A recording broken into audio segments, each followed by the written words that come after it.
সেবার কলেরার মড়কে বাতাসপুর গ্রামটা ধ্বংস হয়ে যাবার মতো হয়েছিল। সেকালে গ্রামে ঘরে এই রোগ একবার ঢুকলে গ্রামকে গ্রাম উজাড় হয়ে যেত। বাতাসপুরের পাশের গ্রামে আমার এক মেসোমশাই থাকতেন। তিনি ছিলেন ডাক্তার। তার মুখে গল্পটা যেমন শুনেছিলাম ঠিক তেমনিভাবেই বলছি।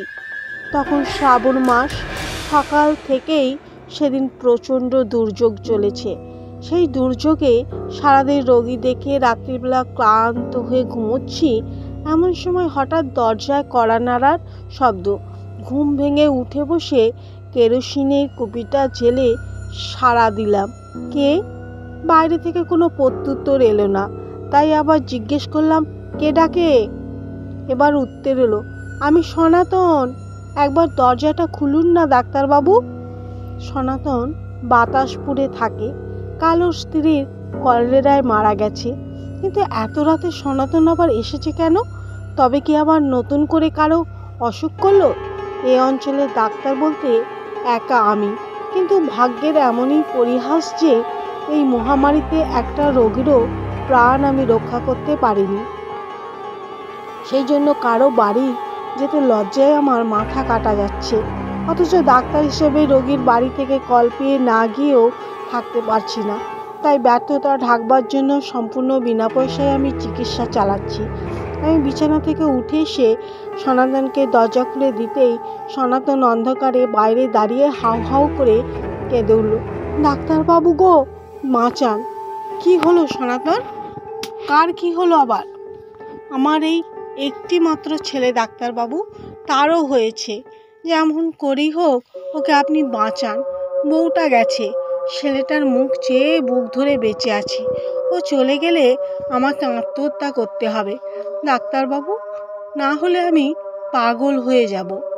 আমি সনাতনকে আশ্বাস দিয়ে আমার ডাক্তারের ব্যাগটা ওর হাতে দিলাম। ব্যাগ নিয়ে সনাতন বলল, আমি তাহলে এগোচ্ছি ডাক্তারবাবু, আপনি আসুন। ছেলেটা ঘরে একলা আছে। হ্যাঁ হ্যাঁ যাও, আমি এক্ষুনি যাচ্ছি। সনাতন এগোলো। আমি চালা ঘর থেকে আমার শীর্ণকায় ঘোড়াটাকে বের করে আনলাম। তারপর ছাতা মাথায় দিয়ে তার পিঠে চেপে টর্চের আলোর পথ দেখে বাতাসপুরে চললাম। রাত তখন 1:30। দুর্যোগ খুব বেশি না হলেও ঝিমঝিম করে অনবরতই চলছে। মাঝে মাঝে বিদ্যুৎ চমকাচ্ছে, গুড়গুড় করে মেঘও ডাকছে মাঝে মাঝে। আর সাজলা, বাবলা ও খেজুর গাছের গা ঘেঁষে আমি মেঠো পথে ঘোড়ায় চেপে চলেছি। কিছুটা পথ আসার পর হঠাৎ মনে হলো, তাই তো, সনাতন গেল কোথায়? ও আমার আগে গেলেও পায়ে হেঁটে গেছে, কিন্তু আমি চলেছি ঘোড়ায় চেপে। এতক্ষণে তো ওকে ধরে ফেলবার কথা। যাই হোক, বাতাসপুর ঢোকার মুখে একটা খাল আছে, সেই খালের ধারে এসে থামলাম আমি। এইখানে একটা পিটুলি গাছের গুঁড়িতে ঘোড়াটাকে বেঁধে রেখে একটা অপলকা সাঁকো পার হয়ে ওপারে গেলাম। খালের দুপাশে কালকাসুন্দে ও বেড়াকলমির ঝোপ। সাঁকো পেরোতেই শুনতে পেলাম অন্ধকারে ঝোপের ভেতর থেকে কে যেন বুক করে কেঁদে উঠল, ডাক্তারবাবু, ছেলেটাকে বাঁচবে তো? গায়ের লোম খাড়া হয়ে উঠল আমার। শরীরের সমস্ত রক্ত যেন হিম হয়ে গেল। এই যে সনাতনের বউ সৌদামিনীর গলা, যে সৌদামিনীকে আমি আমার ডাক্তারি বিদ্যা প্রয়োগ করেও বাঁচাতে পারিনি, কাল দুপুরে আমার চোখের সামনে মারা গেছে। গায়ের লোকেরা মুখাগ্নি করে কাল যাকে খালের জলে ভাসিয়ে দিয়েছে, সেই সৌদামিনীর ছেলের অসুখের জন্য হাহাকার করে উঠল কি করে। এমন সময় অপ্রত্যাশিতভাবে সনাতনের দেখা না পেলে হাটফেলি করে ফেলতাম। সনাতন একটা হারিকেন নিয়ে এগিয়ে এসে বলল, তাড়াতাড়ি পা চলিয়ে আসুন ডাক্তারবাবু, ছেলেটা কেমন করছে।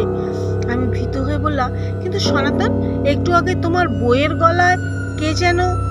ওসব কান দেবেন না ডাক্তারবাবু, ওসব অনেক কান্নাই শুনতে পাবেন এবার থেকে। সারা গা উজাড় হয়ে গেল, মানুষের আত্মাগুলো সব যাবে কোথায়? তাড়াতাড়ি আসুন। আমি মনের সাহস সঞ্চয় করে সনাতনের পিছু পিছু চললাম। কি জোরে জোরে হাঁটছি সনাতন। তারপর এক সময় সনাতনকেও দেখতে পেলাম না, দেখলাম শুধু হারিকেনটাই মাঠের উপর দিয়ে ভেসে ভেসে চলেছে। আমার তখনকার অবস্থার কথা বলে বোঝাবার নয়। আমি মন্ত্রমুগ্ধের মতো সেই আলোকে অনুসরণ করলাম। একসময় আলোটাও মিলিয়ে গেল। আমি তখন সনাতনের ঘরের সামনে দাঁড়িয়ে আছি। ঘরটা অন্ধকার। ঘরের সামনে দাঁড়িয়ে ভয়ে ভয়ে কাঁপা গলায় ডাকলাম, সনাতন, সনাতন। কোনো সাড়া নেই। আবার ডাকলাম। আমার ডাক শুনতে পেয়ে আশেপাশের বাড়ি থেকে দু একজন আলো নিয়ে এগিয়ে এলো। কে? ডাক্তারবাবু নাকি? হ্যাঁ।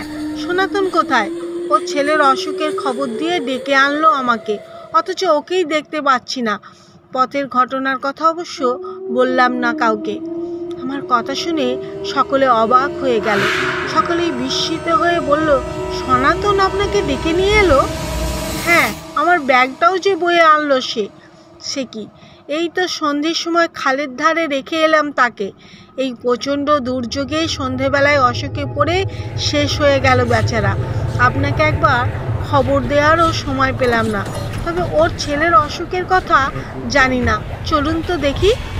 আমরা সকলে আলো নিয়ে ঘরে ঢুকতেই দেখলাম সনাতনের ছেলেটা বিছানাপত্র নোংরা করে শুয়ে শুয়ে কাতরাচ্ছে। আমার ব্যাগটা সযত্নে বসানো আছে ওর মাথার কাছে। আমি যতটা সম্ভব ওকে পরিষ্কার করে স্যালাইন দিলাম, কিন্তু না, আমারও এই চেষ্টাও ব্যর্থ হলো। ঘন্টা খানেকের মধ্যেই মারা গেল ছেলেটা। সেই রাত্রিটা ওই গ্রামের একজনদের বাড়ি কাটালাম আমি।